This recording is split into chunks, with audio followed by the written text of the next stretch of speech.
के साथ वहां से गुजर रहा था, इसीलिए उन लोगों की मदद करने जाता है और उन लेपर्ड बीस्ट से लड़कर उन्हें मारने लग जाता है। मूली और बाकी सभी साथी ये देखकर हैरान रह जाते हैं। जियोयान के मारने की वजह से वो लेपर्ड वहां से भाग जाते हैं। ये जिन वहां घायल लोगों का इलाज करने लग जाती है। मूली जियोयान के पास उसके मारे हुए 2 मॉन्स्टर लेपर्ड को लेकर आता है और उसे कहता है कि तुमने अकेले ने ही 2 को मार दिया, ये दोनों अब तुम्हारे हैं। जियोयान अपने मास्टर से पूछता है कि मैं इन मॉन्स्टर का क्या करूंगा। मास्टर बताते हैं कि फर्स्ट ऑर्डर के मॉन्स्टर लेपर्ड हैं, इसीलिए अगर तुम्हारा लक अच्छा हुआ तो तुम्हें इन मॉन्स्टर में से मैजिक कोर मिल सकता है। और मूली ने तुम्हें ये मॉन्स्टर इसलिए दिए क्योंकि मर्सिनरी ग्रुप के नियम है कि कोर उसी का होता है जो उन मॉन्स्टर को मारता है। जियोयान कहता है कि अब मेरी किस्मत आजमाने का समय आ गया है और इन दोनों बिस्ट के सर से वो मैजिक को ढूंढने लग जाता है। उसे एक बिस्ट में तो कुछ नहीं मिलता पर दूसरे बिस्ट में उसे एक और मिल जाता है जिससे वो खुश होता है। मास्टर उसे ये भी बताते हैं कि मैजिक बिस्ट माउंटेन है, इसीलिए यहाँ कई जादुई जानवर रहते हैं जिस वजह से यहाँ की औषधीय सामग्री भी काफी रिच है। तुम्हें यहाँ बहुत ही दुर्लभ चीजें भी मिल सकती है, इसीलिए मर्सिनरी और मेडिसिन ग्रुप अक्सर पहाड़ों में उन दुर्बल चीजों की खोज करने जाते हैं। मगर कुछ मर्सिनरी ग्रुप बहुत लालची होते हैं, इसीलिए उन मेडिसिन ग्रुप को धोखा दे देते हैं। इसीलिए ये एक ऐसी दुनिया है जहाँ ताकतवर लोग कमजोर को खा जाते हैं। तभी ये जिन आकर कहती है कि तुम्हें मैजिक कोर मिला, तुम वास्तव में भाग्यशाली हो। जियोयान कहता है कि तुम अब यहाँ सुरक्षित हो, इसीलिए तुम मुझे जियोली की मेडिसिन टीम का रूट बता सकती हो। ये जिन उसे साइड में लेकर जाती है और बताती है कि मैं यहाँ सुरक्षित नहीं हूँ, तुम इन वुल्फ हेड मर्सिनरी ग्रुप को नहीं जानते। इनका लीडर मूली एक अच्छा इंसान नहीं है, इसीलिए तुम्हें एक और रात मेरी रक्षा करनी होगी और हम कल वापस मेरे गाँव किंग शान की तरफ प्रस्थान करेंगे। फिर मैं तुम्हें जियाली के मेडिसिन ग्रुप के बारे में बता दूंगी। जियोयान कहता है कि मेरे पास इतना वक्त नहीं है, वो अभी तक वहाँ पहुँच गए होंगे। तो ये जिन कहती है कि अभी भी उन्हें शहर में पहुँचने में 2 दिन लगेंगे और मैं तुम्हें गारंटी देती हूँ कि वो कल तक शहर में नहीं पहुँचेंगे। तो जियोयान उसकी बात मान लेता है। वहीं हम क्विंग शान टाउन के पास के रास्ते को देखते हैं जहाँ लिनो का ग्रुप शॉर्टकट से आगे बढ़ जाता है। फिर हम अगले दिन का सीन देखते हैं कि जिन जंगल में से कीमती जड़ी बूटियों इकट्ठा कर रही थी। याओ लाओ भी जियोयान से कहते हैं कि तुम्हें भी फ्यूचर में एक सच्चा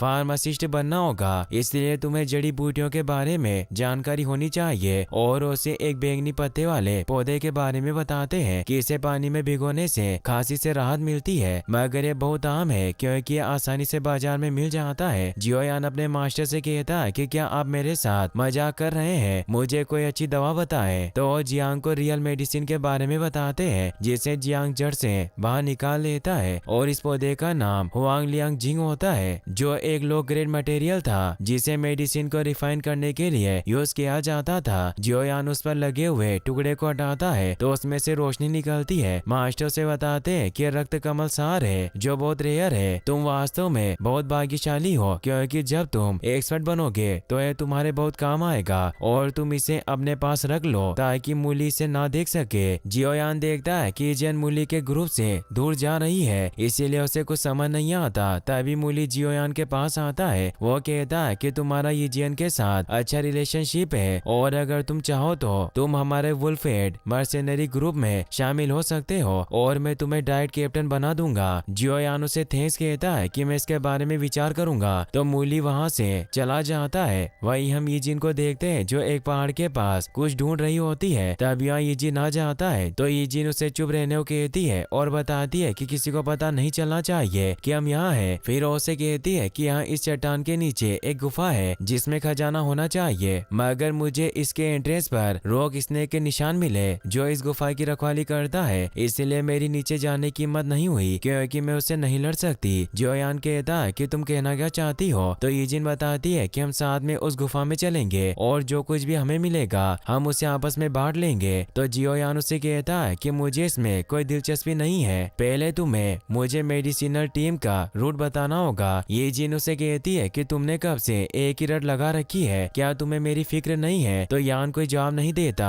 यीजिन उसे कहती है कि मैं तुमसे वादा करती हूँ कि खजाना मिलने के बाद मैं तुम्हें मेडिसिनल टीम के बारे में जरूर बताऊंगी। तो जियोयान उसकी बात मान लेता है। यीजिन कहती है कि तुम आगे चलोगे और मैं तुम्हारे पीछे चलूंगी। जियोयान बोलता है कि हमने ऐसा तय नहीं किया था और उसे धक्का देकर नीचे गिरा देता है और उसे कूदकर पकड़ लेता है वो दोनों एक बेल से लटक कर सेफली नीचे पहुंच जाते हैं। ये जिन जियोयान से नाराज होती है कि तुम मुझे टच करना चाहते थे, इसीलिए तुमने मुझे धक्का दिया। तभी उसे वहाँ गुफा नजर आ जाती है जहाँ जाने के लिए जियोयान एक बेल को अपनी पावर से पकड़ लेता है, मगर इससे वहाँ मौजूद स्नेक जाग जाता है जो उस गुफा की रखवाली कर रहा था। ये जिन अपनी नाइफ पावर से उस पर हमला